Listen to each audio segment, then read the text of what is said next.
Ọlọ́run tí a kò lè dá dúró, mo gbé ọ̀gá o. Ọlọ́run tí a kò lè dá dúró, mo gbé ọ̀gá o. Ọlọ́run tí a kò lè dá dúró, mo gbé ọ̀gá o. Ọlọ́run tí a kò lè dá dúró, mo gbé ọ̀gá o. Mo kí gbogbo ẹ̀yin bàbá mi, ẹ̀yin ọmọ Ọlọ́run ní gbogbo ibikíbi tí ẹ ti ń wò mí àti gbogbo ibikíbi tí ẹ ti ń gbọ́ mi. Mo kí yín lórúkọ ti Bàbá, ti Ọmọ, ti Ẹ̀mí Mímọ́, ti Jésù Kristi Olúwa wa. Èmi ọmọ yín, àbúrò yín, ọ̀rẹ́ yín. Ohun tí Ẹ̀mí Mímọ́ ní kí n mú wá fún yín ní àṣálẹ́ yìí, òun ni ègún ìrandíran. Ègún ìrandíran. Ègún ìrandíran. A ti bẹ̀rẹ̀ láti ọjọ́ Saturday, a ṣe part 1. Ní ọjọ́ Sunday, pẹ̀lú oore ọ̀fẹ́ Ọlọ́run, a ṣe part 2. Olúwa tí ní kí n tẹ̀síwájú ní èní fún part 3. Èní ọjọ́ ìṣẹ́gun. Ogun rírí, ogun àìrí, Olúwa yóò ṣẹ́ fún yín. Ègún ìrandíran ó pín sí oríṣiríṣi ọ̀nà. Ta ni Bálákì rán níṣẹ́ sí Bálámù, níṣẹ́ búburú sí ọ? Ta ló ń fikú lọ̀? Ta lẹni tó ń rán níṣẹ́ ibi sí ọ? Ta ló ní ò ní ṣe àṣeyọrí? Gbogbo ọmọ Ọlọ́run,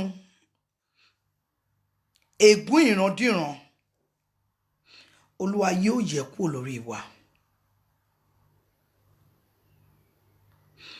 Ègún ìrandíran Olúwa yóò wẹ̀ dànù.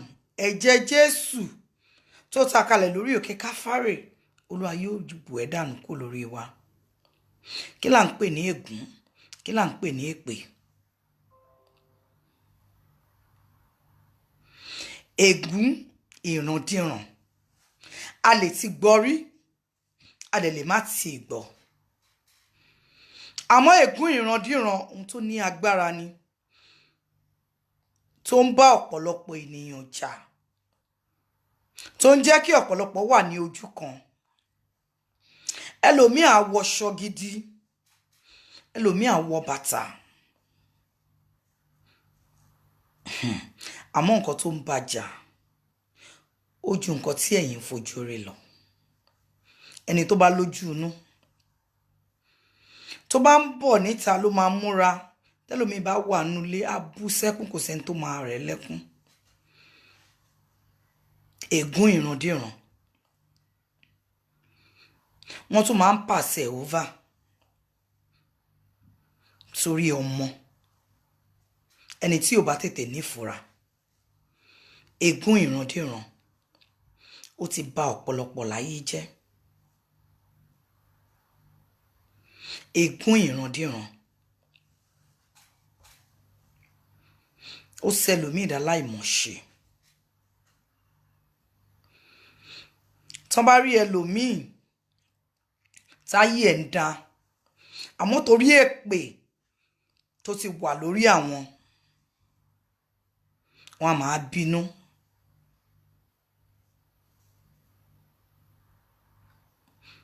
Ègún ìrandíran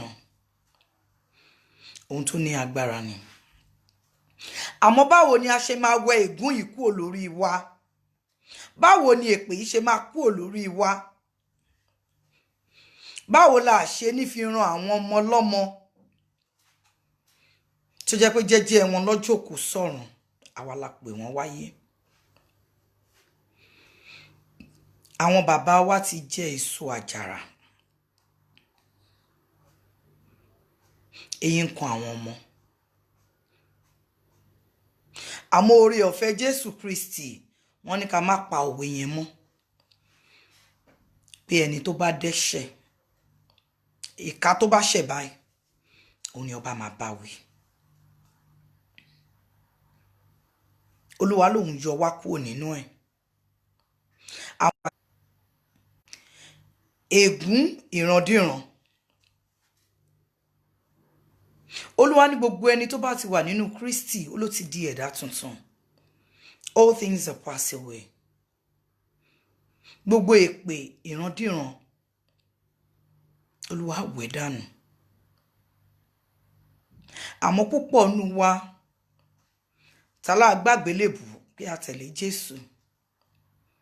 Ǹjẹ́ à ń hùwà bí ọmọ Ọlọ́run? Ǹjẹ́ ìṣesí wa ó jọ tọmọ Ọlọ́run? Ẹ jẹ́ ká béèrè lọ́wọ́ ara wa. A dẹ̀ wá sí ọ̀dọ̀ ọba wẹ̀gúnwẹ̀pè. Ó dẹ̀ ṣetán láti wẹ ìpè àti ègún yìí dànù. Àmọ́ láì jẹ́ pé iṣẹ́ ọwọ́ tiwa náà ayẹ iṣẹ́ ọwọ́ wa wò. Ǹjẹ́ ohun tá à ń ṣe ǹjọ́ tọ́? Ẹni tí ò yẹ.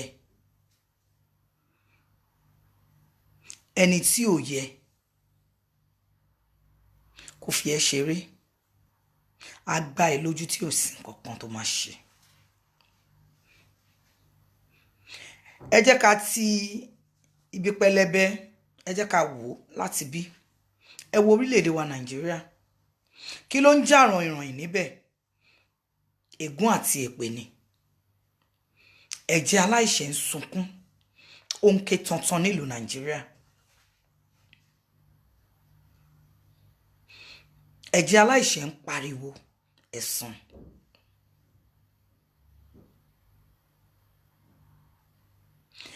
Wọ́n ní wọ́n ti gbàdúrà, ṣe bójoojúmọ́ làwọn ń gbàdúrà, ojoojúmọ́ làwọn.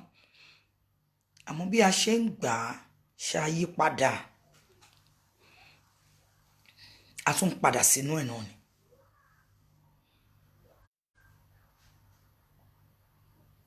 Ọmọ tí bàbá bá fẹ́ ni bàbá ń bá wí. Olúwa ń yọ wá kúrò nínú ẹ̀. Àmọ́ púpọ̀ nínú àwọn èèyàn wa tún padà sínú ẹ̀rọ̀fọ̀ láì ṣẹlẹ́dẹ̀. Ará nínú Olúwa, ẹ jẹ́ ká yẹ iṣẹ́ ọwọ́ wa wò. Láì ní ìyípadà, ká ṣe ohun tí Ọlọ́run fẹ́. Ègún àti èpè yìí a máa tẹ̀lé wa. Àmọ́ ńgbà tá bá lá tẹ̀lé Kristi àti di ẹ̀dá tuntun. Ǹjẹ́ ó yọ nínú ìwà wa? Ǹjẹ́ ó yọ nínú ọ̀rọ̀ wa? Ǹjẹ́ ó yọ nínú ìṣe wa? Tó bá rí ẹlòmíì wá pè léèyàn.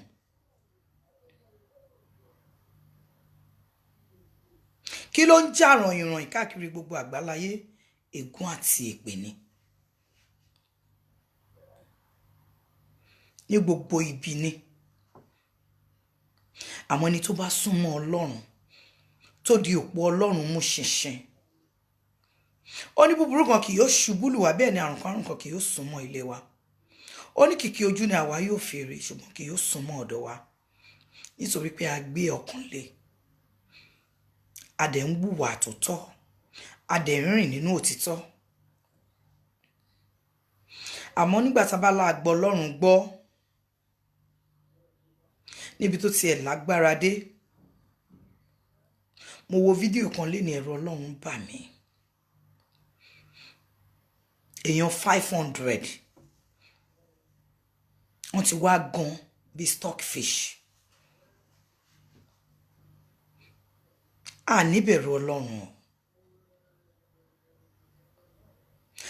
Ayé ti da yí ọ̀làjú tá a jọ ń pariwo yìí. Ó ń ba yí ọ̀pọ̀lọpọ̀ jẹ́ o. Ayé ọ̀làjú ó ń ba yí ọ̀pọ̀lọpọ̀ jẹ́. Ẹ bá jẹ́ ká tètè ronú pìwàdà. Ká máa pa ara ẹni bí ẹni tó ń pa ẹran. Kí bẹ̀rù Ọlọ́run má sí lọ́kàn wa mọ́. Ègún àti èpè yẹn wá ń tẹ̀lé wa.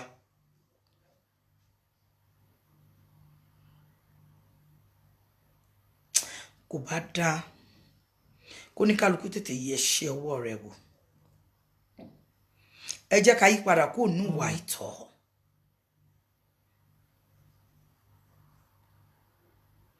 Ẹ jẹ́ ká ṣe èyí tó bá jẹ́ ti Késárì, ẹ filẹ̀ fún Késárì. Èyí tó bá jẹ́ ti Ọlọ́run, ẹ gbé àgbélébùú ẹ̀. O lè sin Ọlọ́run kó tún sin mámọ́nì. Tó bá fẹ́ sin mámọ́nì, àyè wà fún ẹ. Tó bá fẹ́ sin Ọlọ́run, sin Ọlọ́run. Ẹ yé fi orúkọ Ọlọ́run parọ́. Ẹ yé fi orúkọ Ọlọ́run tàn àwọn ènìyàn jẹ.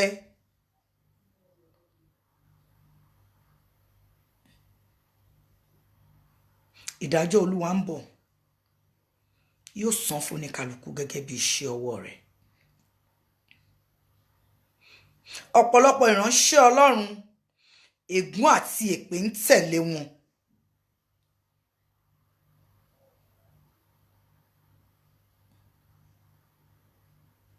Tẹ́lòmí ò dẹ̀ ní ìfura.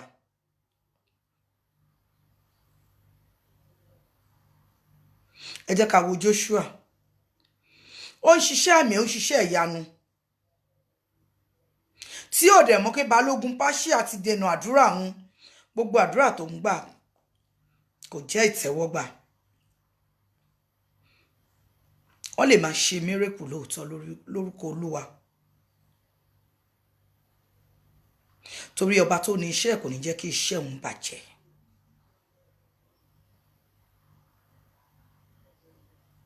Gbogbo ẹ̀ náà l'Olúwa ti sọ nínú Bíbélì. Ó ní wọ́n máa forúkọ mi ṣe ohun ìríra. Wọ́n máa fi tàn yàn jẹ. Wọ́n máa fi gbowó lọ́wọ́ aláìní, àwọn tó tiẹ̀ ní gan. Ṣé ohun tí Bíbélì rán wa lọ ṣe nìyẹn? Ṣé ohun tí Olúwa rán wa ni? Àwa fi Olúwa wípé Olúwa fi pé ọmọ fi balẹ̀ ayé jẹ́.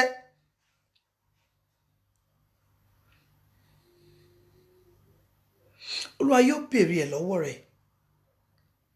Ohun tó gbélé ayé ṣe. Púpọ̀ ègún àti èpè wà lórí wọn táwọn gan ò tí ì rí wẹ̀. Yébi tán fẹ́ wẹ̀ tẹ́ni ẹlẹ́ni. Ẹ̀yin ọmọ ìyá mi nínú Olúwa, ẹ jẹ́ ká ní ìfura. Olúwa ní ẹ wá mi kẹ́ tó mọ̀ mí. Ẹ mọ̀ mí kẹ́ tó sìn mí. Ẹ má jẹ́ kán parọ́ fún wa jẹ mọ́. Ẹ má jẹ́ kán tàn wá mọ́.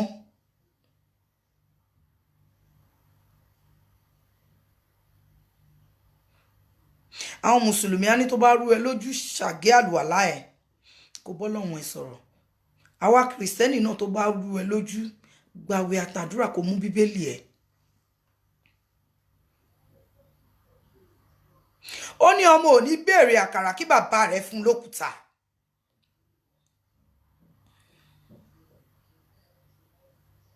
Tó bá ti ní ìgbàgbọ́ nínú Ọlọ́run tó ń sìn,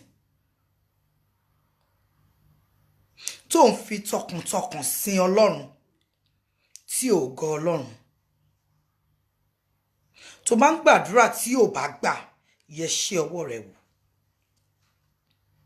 Tó bá ń kanlẹ̀kùn tílẹ̀kùn yẹn ò bá ṣí, ará nínú Olúwa, yẹ ṣe ọwọ́ rẹ̀ wò.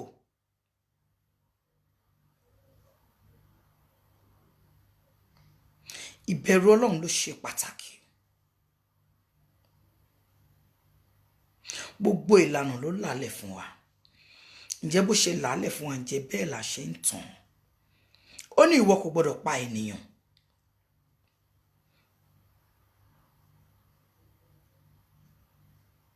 Ó ní fẹ́ràn ọmọlàkejì ẹ gẹ́gẹ́ bí ara ẹ.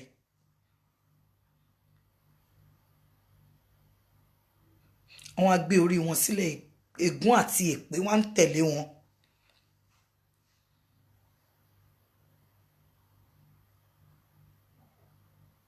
Tí ẹni kékeré bá ṣẹ̀, wà lónìí dáríjì.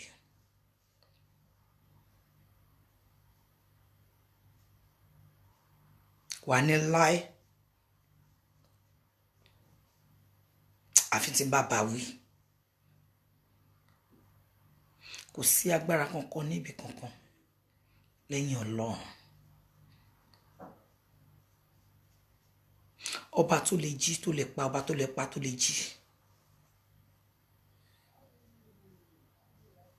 Tí èèyàn bá ṣèkà fún ẹ, tó bá jẹ lọ, kò ń ṣe pé mọ̀ ṣe. Olúwa ní ewé kan ò ní jábọ́ lára igi kó wọn Ọlọ́run má mọ̀ sí. Ó dẹ̀ lè gba ire kó má gbà bí ọjọ́ kan. Ohun tó bá ṣẹlẹ̀ sí ẹ má lérò pé lágbájá ni. Ohun Ọlọ́run ni.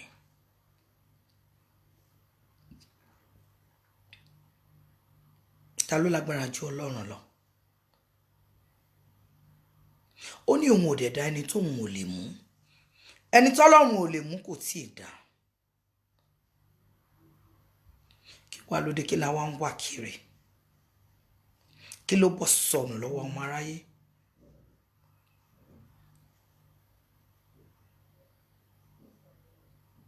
Gbogbo òṣèlú Nàìjíríà tẹ bá kọ̀ tí ẹ bá fi ìbẹ̀rù Ọlọ́run sí àwọn mẹ̀kúnnù,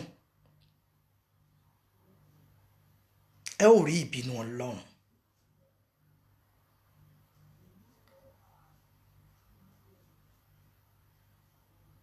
Mo forúkọ bo ilé ìjọsìn náà láṣìírí. Wọ́n ní wọ́n ń kọ́ ilé ìjọsìn. Wọ́n dẹ̀ ń pa èèyàn 10. Wọ́n dẹ̀ fi ń ṣe pílà ilé ìjọsìn. Wọ́n dẹ̀ bo àwọn tó wà ń bẹ̀ lójú. Wọ́n ní wọ́n gbọ́dọ̀ sọ. Ẹni tó bá sọ máa pa. Kí ló dé? Táwọn wà bí ẹni tí ò ní kú mọ́. Ṣẹ́yìn tí réyàn kan tó wáyé tí ò kú ni. Tó bá jẹ́wọ́ ló lè ní ẹlòmíì ló lọ́la. Kí ló dé tá a fi ìbẹ̀rù Ọlọ́run sí? Ẹ pé ibìkan nílé Ọlọ́run. Ẹ wá pa àwọn ènìyàn. Ẹ tún wá fi ń ṣe pílà bẹ̀. Nítorí pé kẹ́ lè rí èrò.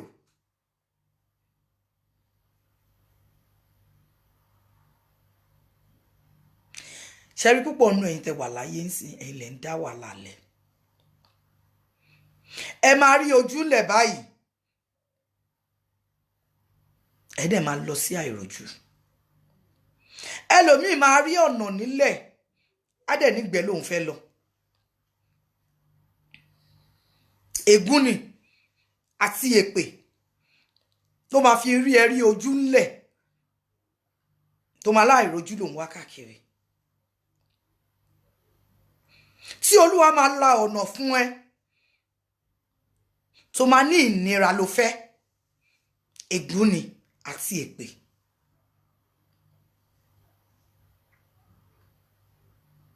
Ará nínú Olúwa. Olúwa ní by their fruits we shall know them. Ẹ mọ òtítọ́. Àmọ́ àti sọ òtítọ́ yìí ni ó wúwo lẹ́nu yín. Olúwa fún wa lójú, gbogbo wa la fi ń ríran. Ó fún wa létí, gbogbo wa la fi ń gbọ́ràn. Gbogbo wa la jọ mọ nǹkan tó ń ṣẹlẹ̀ ní ayé.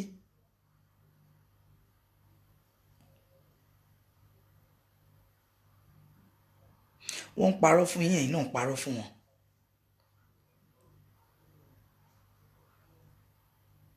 Èmi àti ẹ a ó jọ jẹ́jọ́ ní ọjọ́ ìkẹyìn.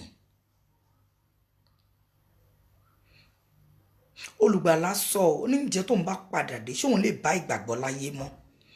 Ǹjẹ́ Olúwa lè bá ìgbàgbọ́ láyé mọ́?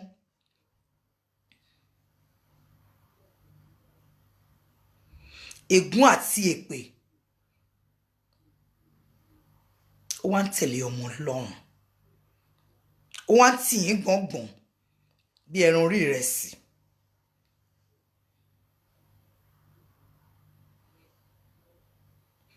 Ìtú ẹ̀kẹ́ fi tan Ọlọ́run lọ, ẹ wá ń tan ènìyàn lọ.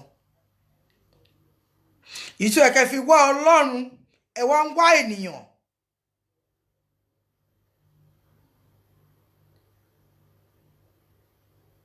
ẹ̀yin ọmọ ìyá mi, ọmọ bàbá mi nínú Olúwa,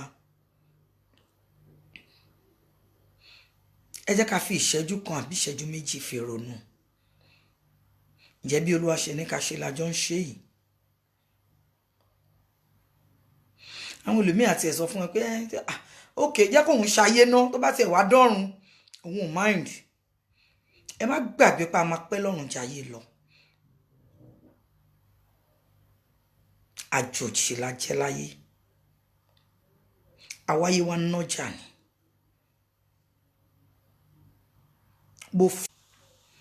Bó fẹ́ bó kọ̀,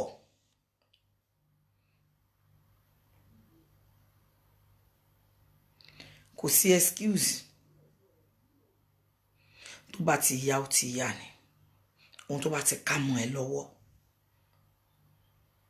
Àyè ṣì wà fún èmi àti ẹ láti ronú pìwàdà, láti wẹ ègún àti èpè yìí kúrò lórí wa.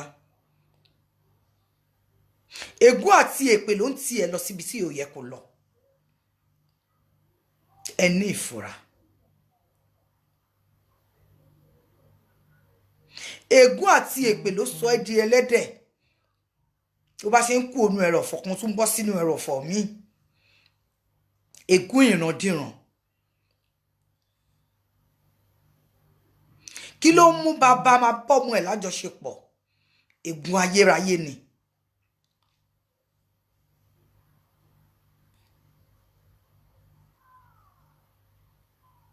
Ẹ jẹ́ kó ní kálukú yẹ ṣe ọwọ́ rẹ̀ wò.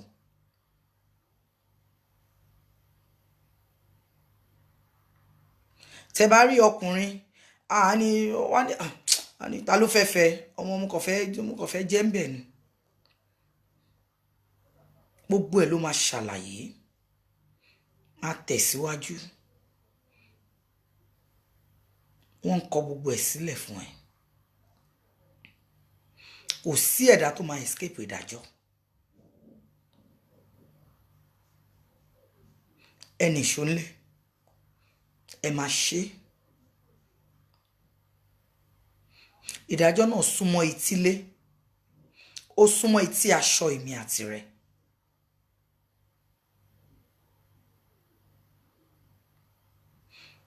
Ó yí dà báyìí, ẹ tètè yí padà. Ará nínú Olúwa, ègún ìrandíran tí Ọlọ́run bá gbà mí láyè, wákàtí 3 àti ìsọ̀tàn. Tí ọkọ máa wò ṣùṣù tó máa fi ìyàwó ẹ̀ ṣòwò. Ọkùnrin dẹ̀ máa balẹ̀ láti náwó náà. Ègún ìrandíran ló ń tì kiri.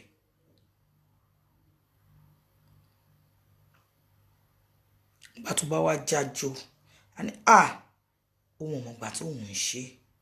Ègún àti èpè ló ń tì kiri. Ẹlòmíì àdébòmíì, wọ́n á ní ta ló fẹ́ràn jù, á ní ìyá ẹ̀ ni, wọ́n á ní kó lọ mú ìyá ẹ̀ wá. Ìyá tó jíṣẹ́ jìyà lórí ẹ̀. Ìyá tó jẹ́ pé nígbà tó wọlé bọ rúùmù, àwọn tọ́jọ́ wọbẹ̀, àwọn míì ò jáde. Òun jáde, ó gbọ́mọ jáde. Ọmọ náà wá dàgbà. Ó wá wò pé kí lòun fẹ́ fi ṣẹ̀san fún ìyá yìí. Wọ́n á ní kó lọ mẹ́ni tó fẹ́ràn jù wá lọ mú ìyá ẹ̀ wá. Bọ́ba ayé ò rí ẹ, ṣé tọ̀run ò máa wù ẹ́?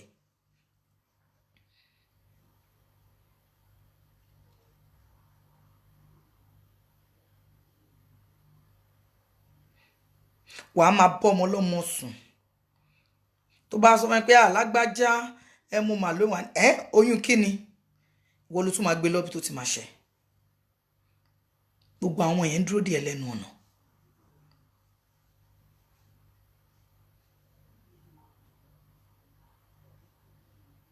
Kò sí àṣegbé. Ègún ìrandíran ló ń ti rí ọkùnrin bẹ́ẹ̀ kiri. Gbogbo ọkùnrin tó máa ń kó láti ilé obìnrin kan bọ́ sí kan. Ègún ìrandíran ni. Àmọ́ tí ò bá lákíyèsí, a máa lóhùn jayé. ayé ń bọ̀ wá jẹ́. Ìdájọ́ Ọlọ́run ó kù sí dẹ̀dẹ̀. Kò sí bó ṣe lè lo mọ̀ ṣe. Àtẹ̀yin tẹ́ máa ń fi Bible parọ́ èké. Àwọn èèyàn tí ẹ wá ń dáṣà kan sìn wọ́n láwọn ò lè fi Bible búra mọ́. Àwọn ò lè fi Quran búra mọ́ torí pé kò ní weight. Wọ́n á ní kán lọ mú ọ̀bẹ wá àbí kán lọ mú àdá àbí kán lọ ju kán gẹ́ra wọn kán bẹ̀rẹ̀ sí ńlá ìjẹ ara wọn. Mo máa fẹ́ àbó òfẹ́ mi. Ẹ̀yin ọmọ Ọlọ́run, ẹ má jẹ́ ká wá nǹkan tí ò sọnù kéré.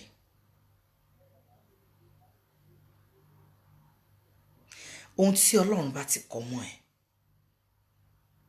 kò dìgbà tó bá fi tipátipá fà á jẹ́ tiẹ̀. Ohun tí Ọlọ́run tó bá fà kò ní jẹ́ tiẹ̀.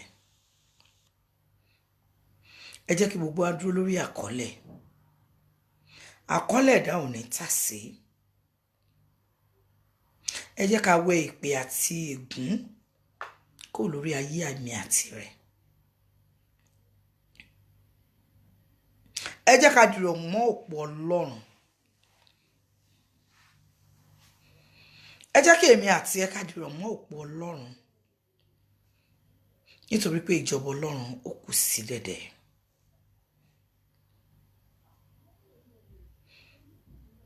Èmi àti ẹ a ó jọ rojọ́. Kò sí bribe lọ́run o. Ayé ló ti lè bribe. Ẹ̀yin ọmọ ìyá mi, ọmọ bàbá mi ní Olúwa. Gbogbo ẹni tó bá mọ̀ ká ṣe. Kò ń ṣòun náà. Ègún ìrandíran ló ń tẹ̀lé kiri. Èpè àti ègún dẹ̀jọ́ ń rìn ni. Ègún lẹ́lòmíì máa wo ṣùṣù ló máa pa ọmọ tó bí.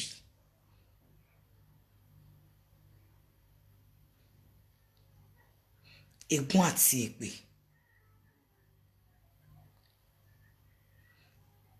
Gbogbo ibikíbi tẹ́ bá wà ẹ̀yẹ ṣe ọwọ́ yín wò. Ẹ jẹ́ ká lọ sínú 1 Samuel. 1 Samuel. Gbọ́dọ̀ 1 Samuel 12.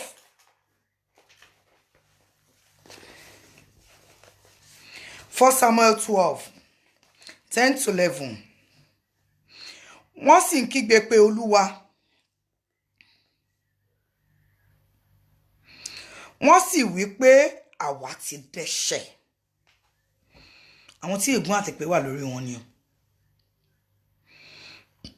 Nítorí pé àwa ti kọ Ọlọ́run sílẹ̀.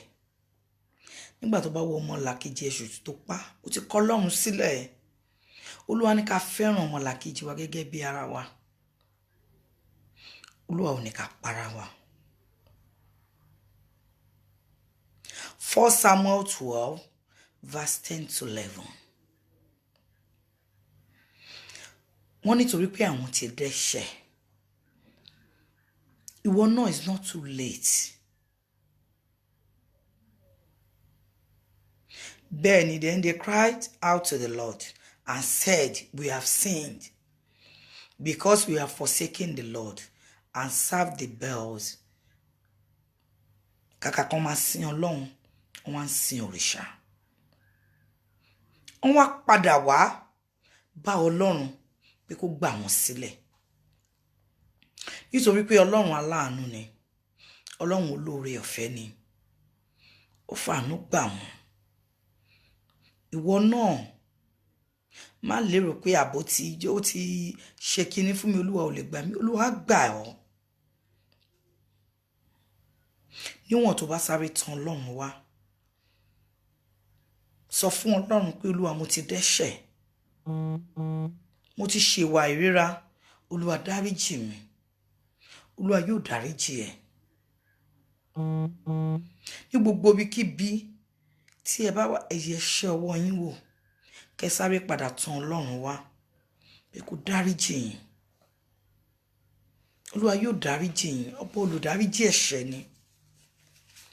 Olúwa gbà wọ́n kúrò ní ọwọ́ àwọn ọ̀tá wọn, yóò gbà wọ́n náà kúrò lọ́wọ́ ègún ìrandíran, èpè ìrandíran. Àwọn bàbá ayé àtijọ́ wọn tiẹ̀ mọ̀ ṣàìdá. Tọ́mọ bá ṣe nǹkan kan wá lọ́mọ yẹn ó máa ṣoríire. Àwọn màláíkà tó dẹ̀ ń kọjá lọ wọ́n á dẹ̀ ṣàmì sí. Tọ́mọ mi bá ṣe nǹkan tó yẹ kí bàbá ẹ̀ wá ọmọdé yìí kíní rárá ló máa ṣe, á dẹ̀ wá sí ìmúṣẹ. Ẹ jẹ́ ká máa fẹ́nu wa sọ̀rọ̀ tó dá sí àwọn ọmọ wa torí àwọn màláíkà tó ń kọjá lọ. Á wá di ègún àti èpè. Á wá di pé ọmọ yẹn á fọkọ kìíní, á fọkọ kejì, á fọkọ kẹta, á fọkọ kẹrin. Èmi àdórí ọkọ 9. Wọ́n ní ṣó jábọ́ lẹ́yìn yẹ kò dẹ̀ jábọ́ lẹ́yìn yẹ. Èpè àti ègún wọ́n fi sìn ni.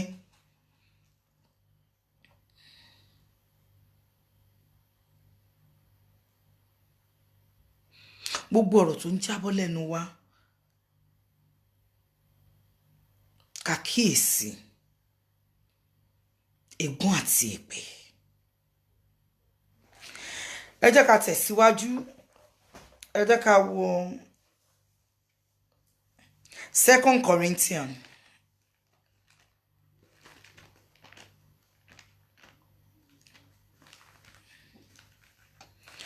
Ẹ jẹ́ ká wo Rome 12 verse 2. Kí ẹ má sì ṣe da ara yín pọ̀ mọ́ ayé yìí, ṣùgbọ́n kí ẹ paradà láti di tuntun. Olúwa ní ká paradà. Gbogbo ohun tó ń ṣe láyé ẹ jẹ́ ká má nǹkan tó ń trend nsìn nìyẹn. Ẹ má bá wọn ṣe. Ẹ tẹ̀lé ohun Ọlọ́run.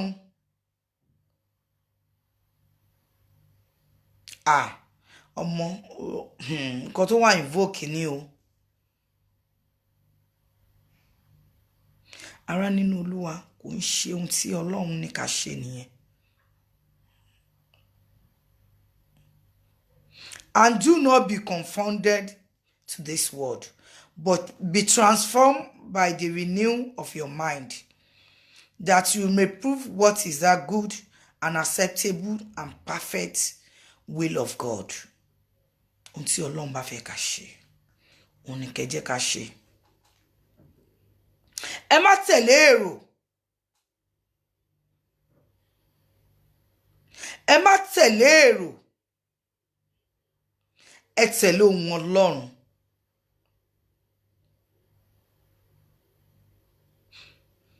Ẹ̀mí mọ́ jẹ́ kó yé wa pé ẹ fi ẹ̀mí dán ẹ̀mí wò kẹ́ mọ̀ èyí tó ń ṣe òtítọ́. Àmọ́ púpọ̀ nínú ọmọ Ọlọ́run á ti sùn ahọ́n ọ̀run.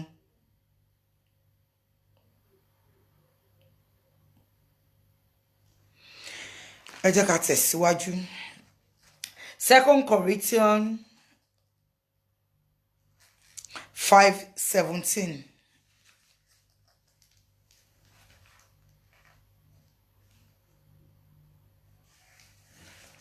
Second Corinthians 5:17.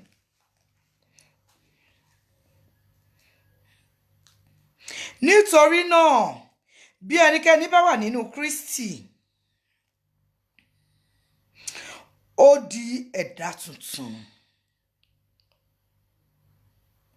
Bí ẹnikẹ́ni bá wà nínú Kristi, ó di ẹ̀dá tuntun. Ohun àtijọ́ kọjá lọ, kíyèsí wọ́n sì di tuntun. Ohun àtijọ́, gbogbo ohun tó bá ti ṣe yẹn ti di àfìsẹ́yìn tẹ́gun fìṣọ̀.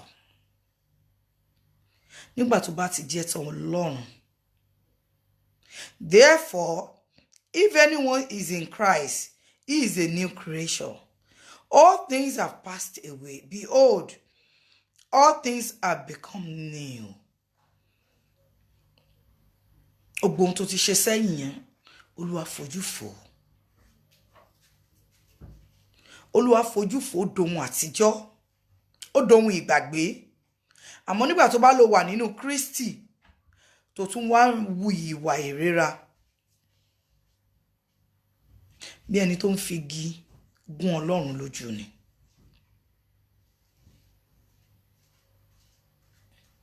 Ẹ má tẹ̀lé èrò. Ẹ tẹ̀lé ohun Ọlọ́run.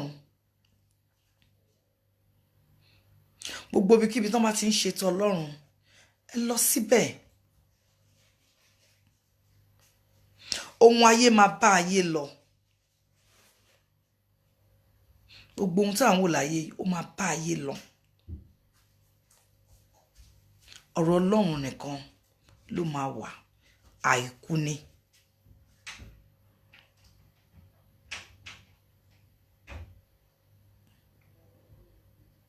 Ará nínú Olúwa,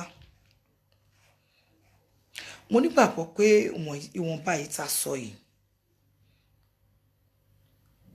kò ní gba etí ọ̀tún wọlé kó gba tòsì jáde. Ó gba etí ọ̀tún wọlé yóò wúlò fún gbèlékè orúkọ Ọlọ́run. Bó bá jẹ́ èèyàn kan àbí èèyàn méjì, ọ̀rọ̀ yìí yóò wúlò fún. Ìyípadà rere yóò bá ayé ẹ̀. Ó gbé ìgbé ayé ọ̀tún. Ègún àti èpè Olúwa yóò wẹ̀ dànù lórí ẹ̀. Ègún àti èpè ìrandíran Ọlọ́run àwọn ọmọ ogun yóò wẹ̀ dànù lórí ẹ̀. Ayé ẹ̀ yóò ní ìtumọ̀. Ẹni tí ègún àti èpè bá wà lórí ayé ò kì í ní ìtumọ̀. Àwọn ọmọ bẹ́ẹ̀ tẹ̀lé ohun Ọlọ́run. Rìn nínú ìlànà Ọlọ́run. Ṣe ìfẹ́ Ọlọ́run. Jẹ́ kí ohun ayé kó báyé lọ.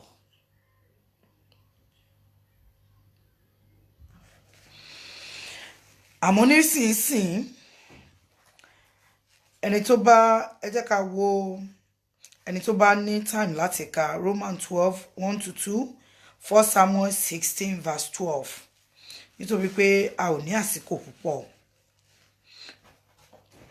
Ẹ jẹ́ kí gbogbo wa ká yí padà. Ìjọba ọ̀run ó kù sí dẹ̀dẹ̀. Kí ègún àti èpè kó lè kú olórí wa. Àmọ́ nísinsìnyí, ní orúkọ Jésù, ní orúkọ Jésù, ní agbára ẹ̀jẹ̀ Jésù, ayérayé Ọlọ́run ìyanu ọba tó pọ̀ nípa àti agbára. A dúpẹ́ torí pé o sọ̀rọ̀ rẹ. A dúpẹ́ torí pé o sọ̀rọ̀ rẹ. A dúpẹ́ torí pé o sọ̀rọ̀ rẹ. A dúpẹ́ pé gbogbo etí tó gbọ́. A dúpẹ́ torí pé wọ́n ò mú lò. A dúpẹ́ pé gbogbo etí tó gbọ́. A dúpẹ́ torí pé wọ́n ò mú lò. A dúpẹ́ torí pé yóò jẹ́ ìwúlò fún gbèlékè orúkọ rẹ. Ní orúkọ ti Baba, ti Ọmọ, ti Ẹ̀mí Mímọ́, ti Jésù Kristi agbára wa. Àmín, àmín, àmín lórúkọ Jésù. Mo kí gbogbo èèyàn ọmọ Ọlọ́run pé báyìí la parí wàásù náà. Ẹ má bínú tó bá jẹ́ pé mo ti gba àkókò. Ẹ má bínú bí ọ̀rọ̀ náà ṣe ká èmi àti ẹ lára sí ni. Ẹ má bínú.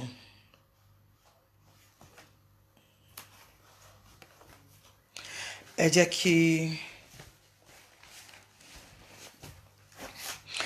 kí a gbé omi wa síta.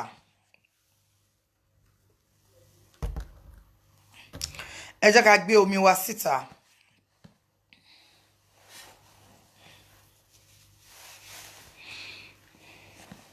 Ẹ jẹ́ ká gbé omi wa síta. Ẹ jẹ́ ká sáré gba àdúrà.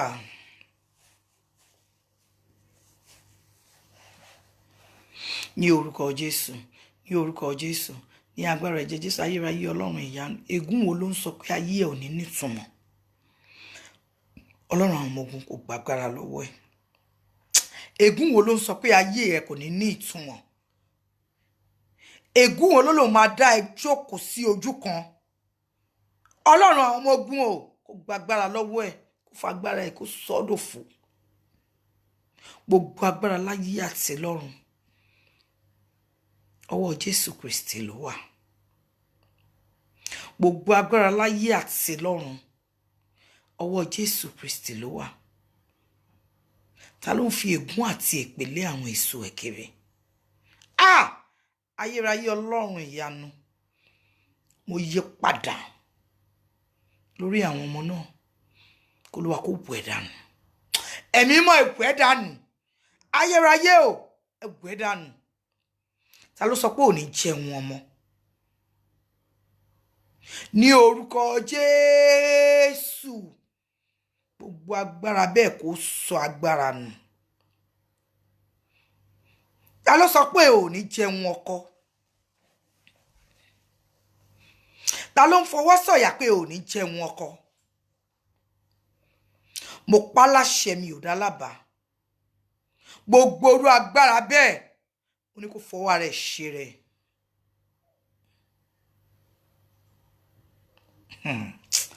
Ẹ̀yin ọmọ ìyá mi nínú Olúwa,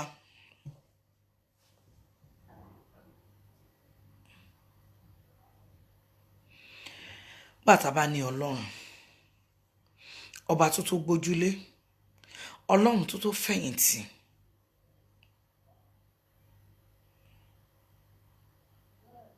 kí Olúwa kó dìde kó gbé ẹ níjà. Ègún ìdílé ìyá, ègún ìdílé bàbá, èpè ìdílé ìyá, èpè ìdílé bàbá, kó Olúwa kó sọ wọ́n dà láìlágbára lórí ayé ẹ.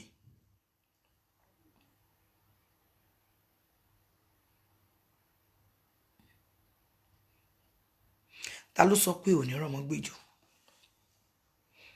Alágbára wo ló wà nídìílé ìyá ẹ, ìdílé bàbá ẹ,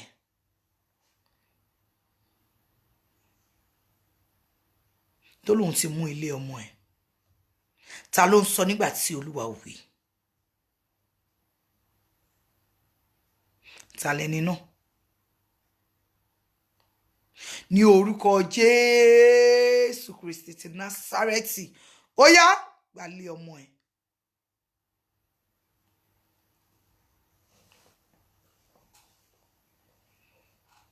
Ta ló sọ pé àwọn ọmọ ẹ ò ní gbọ́rọ̀ sí ẹ lẹ́nu? Ta ló ń fi àwọn ọmọ ẹ̀dẹ̀ láàmú?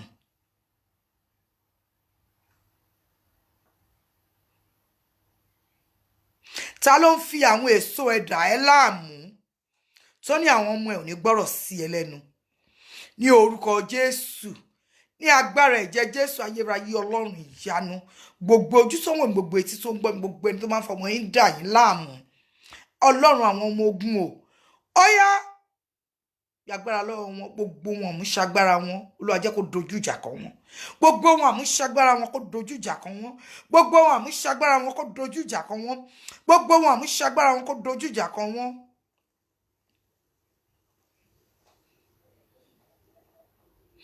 Rìn láàrin wa Ọlọ́run, rìn láàrin wa. Rìn láàrin wa Ọlọ́run, rìn láàrin wa. Àwa márìdí ni ọ́ o, rìn láàrin wa. Rìn láàrin wa Ọlọ́run, rìn láàrin wa. Rìn láàrin wa Ọlọ́run, rìn láàrin wa. Àwa márìdí ni ọ́ o, rìn láàrin wa.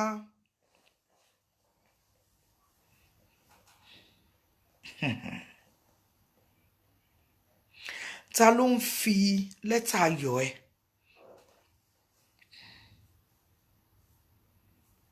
tó fi ń gbá table tennis? Ta ló ń fi lẹ́tà ayọ̀ ẹ gbá table tennis?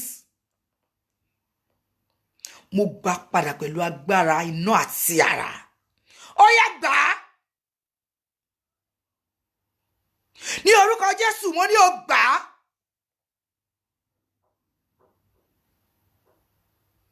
Ẹ̀mí mọ́ yọ̀ǹda ẹ̀ fún ẹ. Alágbára láyé àti lọ́run yọ̀ǹda ẹ̀ fún ẹ.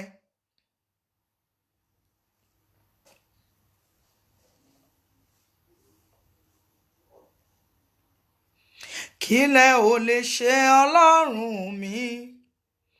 Kí lẹ ò lè ṣe? Ẹ̀yin tí ẹ dá ayé àtọ̀run. kí lẹ ò lè ṣe, kí lẹ ò lè ṣe ọlọ́run mi, kí lẹ ò lè ṣe. Ta lẹ ò jùlọ ọlọ́run mi, ta lẹ ò jùlọ. Ta lẹ ò jùlọ ọlọ́run mi, ta lẹ ò jùlọ. Ẹ̀yin tí ẹ dá ayé àtọ̀run, ta lẹ ò jùlọ. Kí lẹ ò lè ṣe ọlọ́run mi, kí lẹ ò lè ṣe. Gbogbo ẹ̀dá tó ń gbapò ẹ lọ́wọ́ ẹ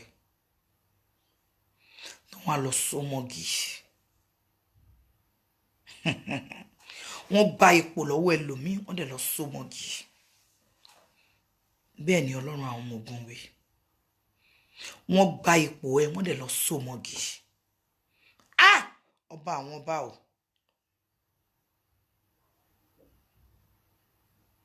A tó fi ṣẹ́ ogun rán. Ọba lè wí lè ṣe, mo tọrọ mo bẹ̀bẹ̀. Olúwa bá mi já kúrò lórí igi, bá mi mú fún ẹni tó nídìí ẹ̀.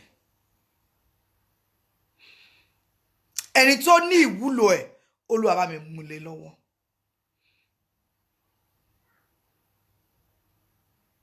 Ire ayọ̀ ẹ padà tẹ̀ ẹ́ lọ́wọ́.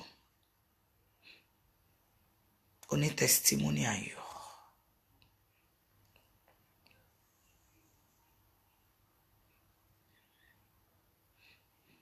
Èrè ló máa ń fọmọ ayọ̀ ṣe. Èrè ọmọ ayọ̀ wọn ló máa fi ń ṣeré. Kí ló dé táyé ń fi ẹ́ ṣeré?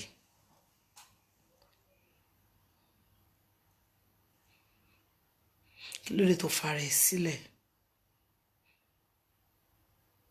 Mi ò ní dárúkọ. Àmọ́ wọ́n tí Ọlọ́run ń tọ́ka sí. Bí ẹ̀mí Ọlọ́run ṣe ń bá mi sọ̀rọ̀. Wọ́n fúnra rẹ̀ mọ̀ ọ́ra ẹ̀.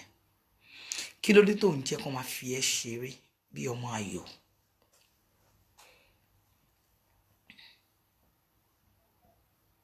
Olúwa ni kò sáré. Kó bá wọn pàdé nínú àwẹ̀ ọjọ́ mẹ́ta. Mi ò ní dárúkọ. Àmọ́ Olúwa ni ó ti fi rẹ̀ sílẹ̀, wọ́n á fi ẹ́ ṣeré bí ọmọ ayọ̀.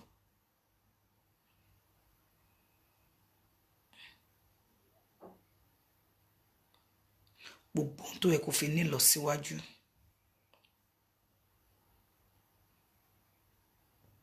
Wọ́n á sọ domi àwọn, wọ́n á sọ di ohun tó fi ń ṣeré.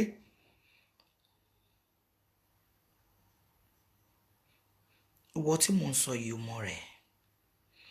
Ẹ̀mí Ọlọ́run ń bẹ sọ̀rọ̀ bó ṣe ń bá mi sọ̀rọ̀. Bẹ́ẹ̀ ló ń bẹ sọ̀rọ̀. Olúwa ni kò sáré àwẹ̀ ọjọ́ mẹ́ta láì jẹ ata. Bí Olúwa, èmi ológo rẹ̀ gbogbo mi fún mi. Àwọn kan dìtẹ̀ wọ́n ti gbogbo ẹ̀.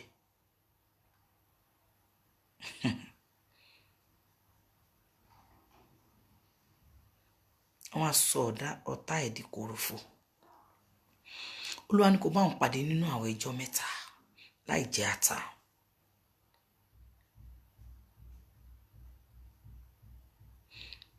Tọ̀wò kó mọ̀ pé rere ni Olúwa.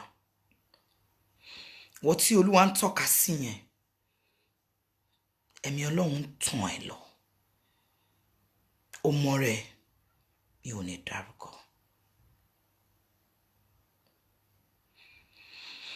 Tara ṣàṣà. Olúwa ní àwẹ̀ ọjọ́ mẹ́ta pẹ̀lú àdúrà láì jẹ ata. Ó ní kó bá wọn pàdé.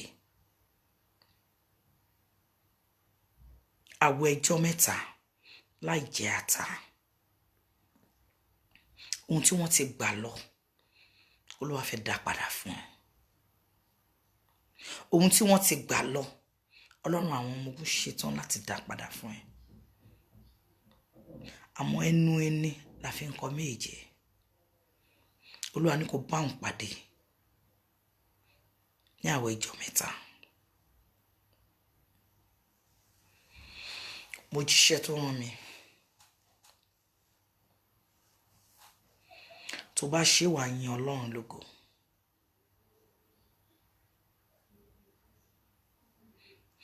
Tó bá ṣe onídànwò kò mọ̀ pé rere ni Olúwa.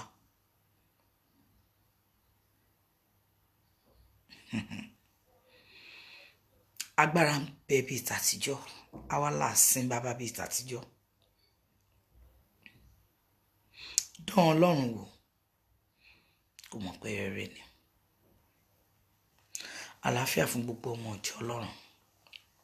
Ẹ jẹ́ ká tẹ̀síwájú lórí omi wa. Ẹ jẹ́ ká tẹ̀síwájú lórí omi wa. Ǹjẹ́ a ti gbé omi wa dání?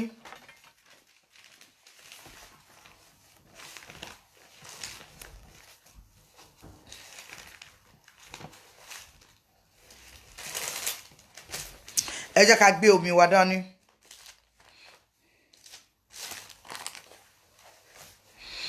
Ògo ni fún Baba, ògo ni fún Ọmọ, ògo ni fún Ọlọ́run ẹ̀mí mímọ́. Bí ó ti wà láti kọ́ ṣe, ó ń bẹ ní ìsìn, bẹ́ẹ̀ ni ó sì máa rí ní ìgbà gbogbo, ayé àìnípẹ̀kun. Àmín. Ògo ni fún Baba, ògo ni fún Ọmọ, ògo ni fún Ọlọ́run ẹ̀mí mímọ́.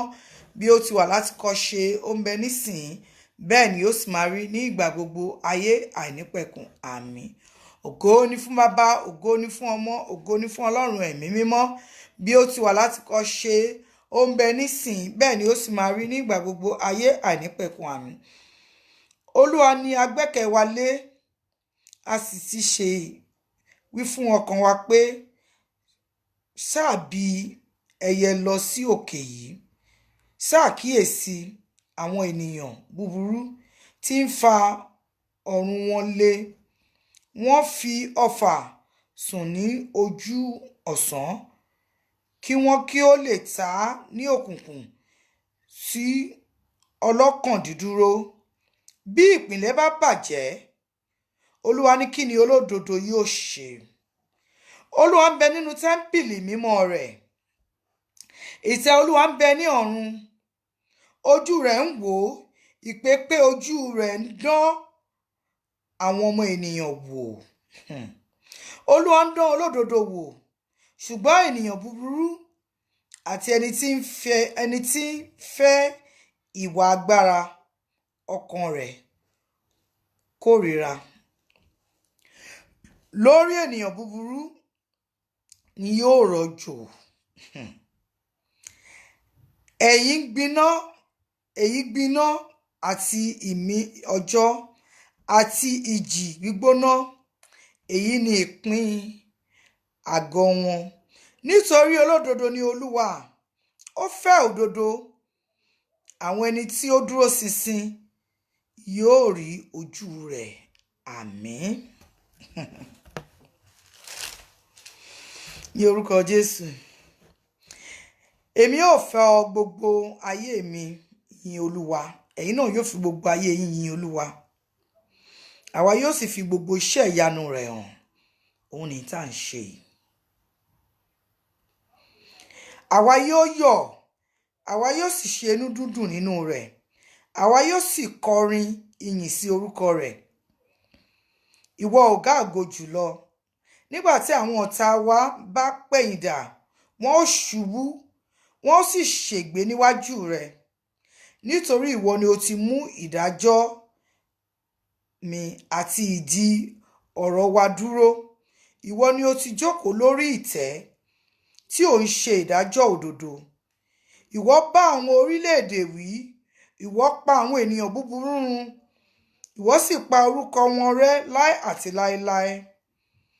Ní ti ọ̀tá, ìparun wọn parí tán láéláé. Ìwọ ni o sì ti run ìlú wọn nì. Ìrètí wọn sì ti ṣègbé pẹ̀lú wọn. Ṣùgbọ́n Olúwa yóò wà títí láé. Ó ti tẹ́ ìtẹ́ rẹ̀ sílẹ̀ fún ìdájọ́. Ó sì ṣe ìdájọ́ ayé ní òdodo. Yóò sì ṣe ìdájọ́ fún àwọn ènìyàn ní òtítọ́ ìwà. Olúwa yóò ṣe ààbò àwa ẹni ìnilára, ààbò ní ìgbà ìpọ́njú, àwa tí ó sì mọ orúkọ rẹ̀. Ó gbẹ́kẹ̀lé wa nítorí ìwọ, Olúwa, kò ti ìkọ̀ àwọn tí ń ṣe àfẹ́rí rẹ̀ sílẹ̀. Ẹ kọrin ìyìn sí Olúwa tí ó jókòó ní Síónì. Ẹ fi iṣẹ́ rẹ̀ hàn nínú àwọn ènìyàn. Nígbà tí a wádìí ẹ̀jẹ̀, ó rántí wọn, ó kò sì gbàgbé ẹkún àwọn olùpọ́njú. Ṣàánú fún wa, Olúwa, ro iṣẹ́ tí àwa ti ṣe lọ́wọ́.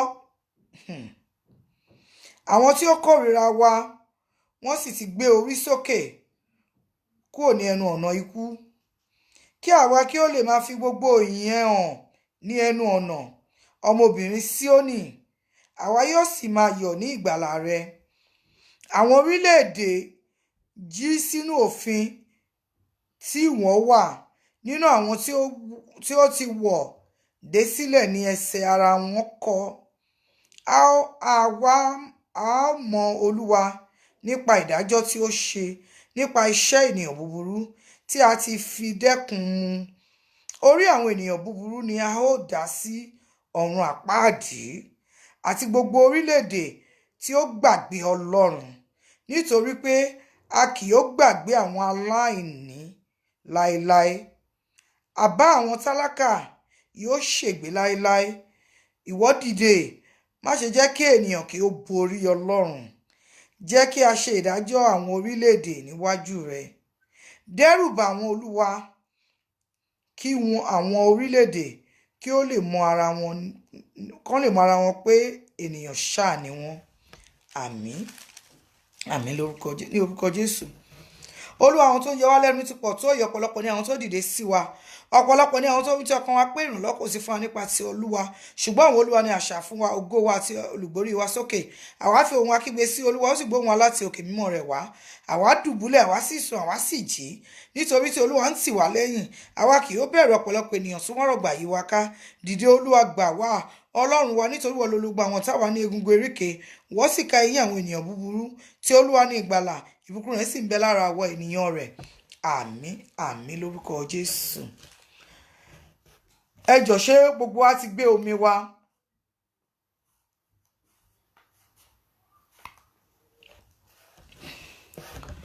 Olúwa sọ nínú Genesis, ó ní I am with you and I watch over you wherever you go. Olúwa wà pẹ̀lú wa ní gbogbo ibikíbi tá a bá lọ. Ọlọ́run wà pẹ̀lú wa ní orúkọ Jésù, ní orúkọ Jésù, ní agbára ẹ̀jẹ̀ Jésù, ọba tó pọ̀ nípa àti agbára. Olúwa gbé ọ̀gá yìn, ológo tó bí pé ìwọ ni Ọlọ́run. Olúwa obi yìí agbe sí iwájú ìwọ Ọlọ́run Elédùmarè. Olúwa yà sí mímọ́. Olúwa àwọn ọmọ ogun yà sí mímọ́. Ẹ̀jẹ̀ tó ta kalẹ̀ lórí òkè Káfárì, Olúwa tú sínú omi. Ẹ̀mí mímọ́ tú ẹ̀jẹ̀ sínú omi. Olúwa tú ẹ̀jẹ̀ sínú omi. Kò sí ẹni tó bomi ṣọ̀tá. Gbogbo ẹnikẹ́ni tàbí inú obìnrin tó ti inú obìnrin jáde, bá jẹ́ operation, bá jẹ́ normal delivery, tó bá ń bá wa ṣọ̀tá, tó bá mu omi kó pa lórí, tó bá fomi wẹ̀ kó gbàbọ̀dé fún. Ọba tó pọ̀ ní ipá àti agbára, Olúwa o, alágbé omi ìtọ̀ wá. Omi ò lọ́tà, omi ò lọ́wọ́, omi ò lẹ́sẹ̀, ó sì kọjá lọ ní orúkọ Jésù. Olúwa àwọn ọmọ ogun, Olúwa sọ̀kalẹ̀ sínú omi. Olúwa agbára tó fi dá òkun tí ayé ò rí òkun ṣe, Olúwa fi sọ̀kalẹ̀ sórí omi. Agbára tó fi dá òkun tí ayé ò rí òkun ṣe, Olúwa sọ̀kalẹ̀ sórí omi. Olúwa sọ̀kalẹ̀ sí omi yìí. Olúwa sọ̀kalẹ̀ sí omi yìí. Olúwa sómi ìdágbára. Ayérayé sómi ìdòmí agbára. Ayérayé sómi ìdòmí agbára. Ọba tó pọ̀ ní ipá àti agbára. Olúwa torí pé a tọ̀ ọ́ wá. Olúwa torí pé o ní ká gbé omi pàdé ẹ ní ọjọ́ tòní. Olúwa gbé omi náà wá. Olúwa ṣàwòtán ayé wa. Olúwa ṣàwòtán ayé wa. Ẹ̀mí mímọ́ ṣàwòtán ayé wa. Gbogbo ibi tí òrùngbẹ ti ń gbẹ wá, nígbà tá a bá bá mu omi yìí olúwa sọ́dọ̀ mi ìyè fún wa ẹ̀mí mímọ́ sọ́dọ̀ mi ìyè ayérayé sọ́dọ̀ mi ìyè ọba àwọn ọba sọ́dọ̀ mi ìyè omi yìí sọ́dọ̀ mi ìyè fún wa olúwa jẹ́ ká mú sí ìyè ọba tó pọ̀ nípa àti agbára nígbà tá a bá mú omi yìí tá a bá fi mú àyíká wa lórúkọ jésù kí korí wa kó sá àrùn korí wa kó sá àṣebí korí wa kó sá lórúkọ jésù ká wọnú ògo tuntun lọ ká wọnú ògo tuntun lọ ká ní tẹ́sítímọ́nì ayọ̀ ká ní ẹ̀rí tó dájú lórí omi yìí ọlọ́run àwọn ọmọ ogun mo wọnú ibi mẹ́jẹ̀ẹ̀jọ tí ẹ̀jẹ̀ ti jáde lára jésù kristi mo lọ fi ẹnu fà á ní gọ́gọ́ntà mo dà á sí omi yìí mo dà á sínú omi yìí mo dà á sínú omi yìí omi yìí domi ìṣẹ́gun omi yìí domi ìṣẹ́gun omi yìí domi ìṣẹ́gun omi yìí domi ìṣẹ́gun omi yìí domi ìṣẹ́gun omi yìí domi ìtúsílẹ̀ omi yìí domi ìtúsílẹ̀ omi yìí domi ìtúsílẹ̀ omi yìí domi ìtúsílẹ̀ gbogbo ohun tí a bá lomi yìí fún kó jẹ́ fún wa gbogbo ohun tí a bá lomi yìí fún kó jẹ́ fún wa gbogbo ohun tí a bá lomi yìí fún kó jẹ́ fún wa k'Olúwa kó jẹ́rìí ara ẹ̀ lórí omi yìí k'Olúwa kó jẹ́rìí ara ẹ̀ lórí omi yìí bó ti jẹ́rìí ara ẹ̀ ní yàrá òkè lọ́jọ́ Pentikọ́sítà k'Olúwa kó jẹ́rìí ara ẹ̀ lórí omi yìí Olúwa jẹ́rìí ara ẹ̀ ayérayé jẹ́rìí ara ẹ̀ ọba àwọn ọba jẹ́rìí ara ẹ̀ lórí omi yìí adúpẹ́ torí pé o ti ṣe adúpẹ́ torí pé o ti gbọ́ ògo ọlá yìí ní forúkọ yín ní orúkọ Jésù Kristi agbára wa àmín àmín àmín lórúkọ Jésù.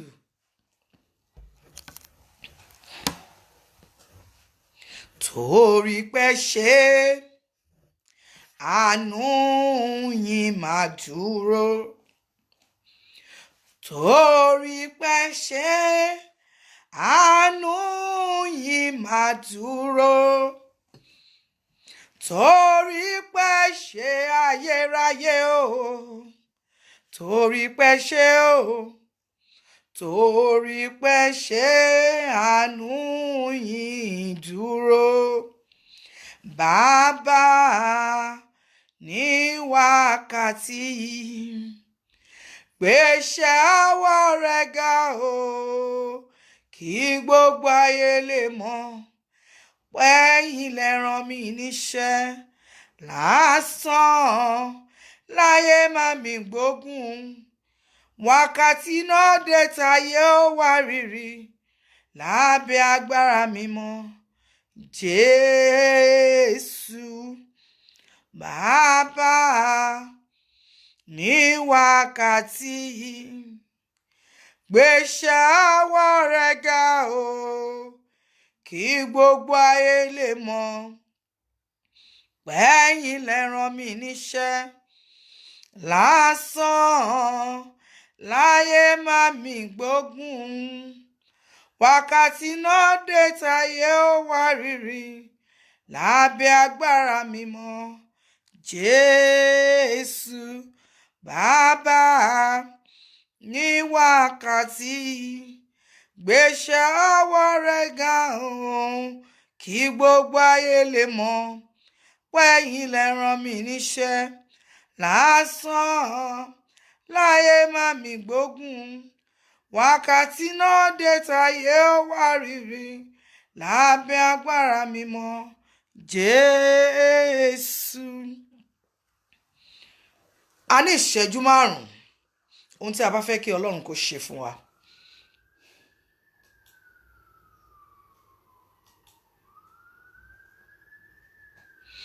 A ní ìṣẹ́jú 5.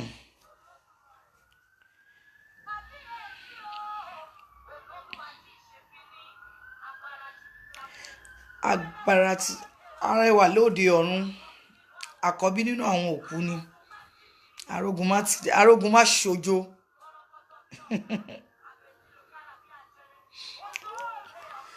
olóògùn àjọbọ ní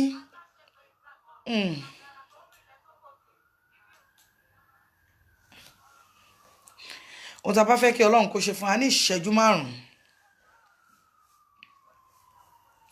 A ní ìṣẹ́jú 5 ohun tí a bá fẹ́ kí Ọlọ́run kó ṣe fún wa a ní ìṣẹ́jú 5 gbogbo ọmọ Ọlọ́run ohun tí a bá fẹ́ kí Ọlọ́run kó ṣe fún wa ní ìṣẹ́jú 5 tí ò bá sí ní ìṣẹ́jú 5 a ní ìṣẹ́jú 5